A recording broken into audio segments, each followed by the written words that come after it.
about this team that they were able to fight through that Ole Miss game and get the victory? Perseverance. I think that's the biggest word I can say for our team.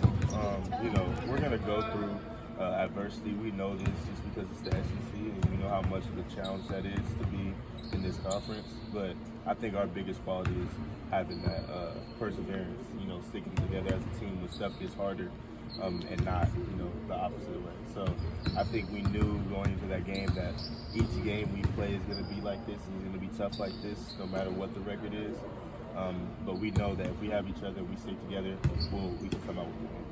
Do you remember the last time you played significant minutes in a game and didn't take a shot? No, I don't actually.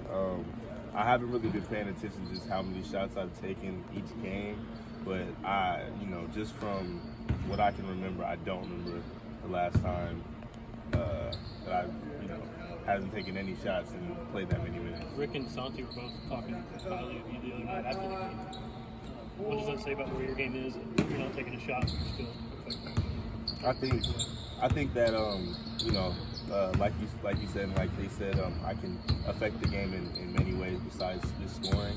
And I think I'm gonna continue to get better, even offensively. And just keep buying into my role and keep extending my role where it's needed. And if that's to score the ball, then I can do that. If that's to defend the ball, rebound, pass, I'll do whatever. So just making sure that I'm continuing to be a star in my role. I know Santi and Tyreek helped with morale the other night, but going into each game, have you kind of adopted the mindset of wanting the other team's best offensive player? Oh, of course. It's fun to me.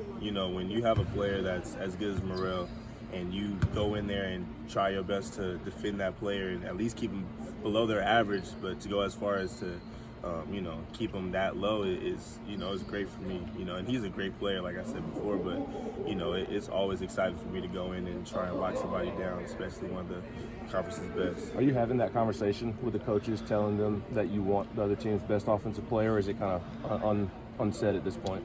At this point, I think they already know that I want whoever's the go-to player is, and it doesn't matter if they're the 1, 2, 3, or the 4. I really want to guard them, and that's my mindset. I feel like I can go against anybody and defend the best players in this conference and in college.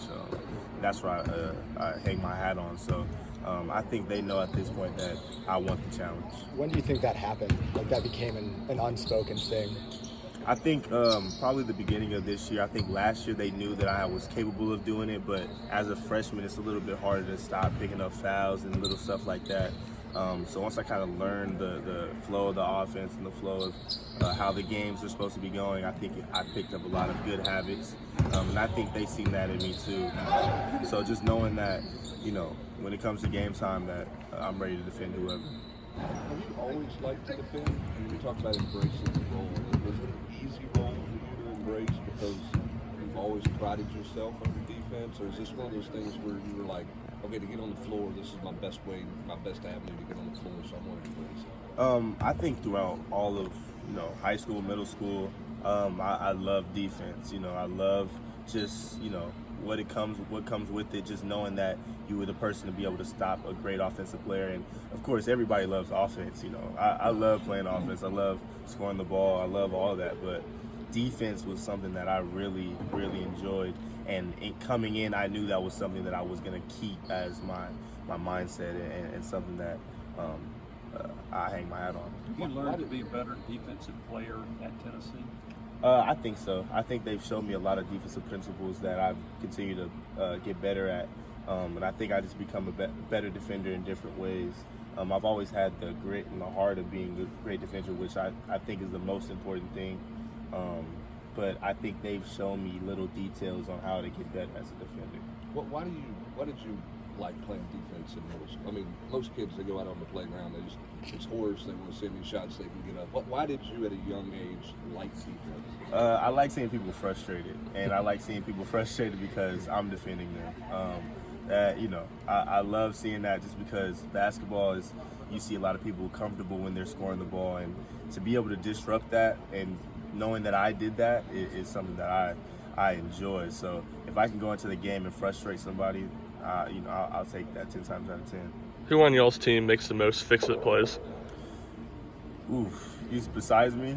Besides you, I guess. I have to say probably Santi and Z really make some great fix-it plays, but I think somebody that really makes a lot is Jonas, especially at the rim. You know, guarding somebody is hard enough, so when there's little things that we mess up on as guards, as far as switching or getting over screens, you need somebody at the basket to be able to fix that play, and I think Jonas does that well. Is it easier to make a fix-it play as a guard or a big? I think it is a little bit easier with Jonas's length. You know, he's super long, but you still have to have timing and you still have to have rhythm in order to know when somebody's going to go up, not fall from pump fake. So I think it's just the same as guards and bigs, but I think guards, it might be a little bit harder just because it's, you know, loose balls you have to get to. You're running around more. You're getting beat up through getting through screens and stuff. So I think it is a little bit harder as a guard, but it's just about the same. What needs to happen for the offense to click the way that it did at the end of last season? I think one thing for us is just, you know, learning each other even better. We've gotten to a point where we've learned each other game really well, but I think, you know, when you go into SEC play and defenses are ready for you, they see the kind of rhythm that you guys had in preseason. I think now it comes to different players having different roles and, you know, trying to figure out which players are good at which moments. And I think that's something that we're still figuring out right now. And I think it's something we'll get really soon. What do you know about Mississippi State? I know that they're a good team. I know that they're ready to play. You know, always. I know they had a really good preseason as well.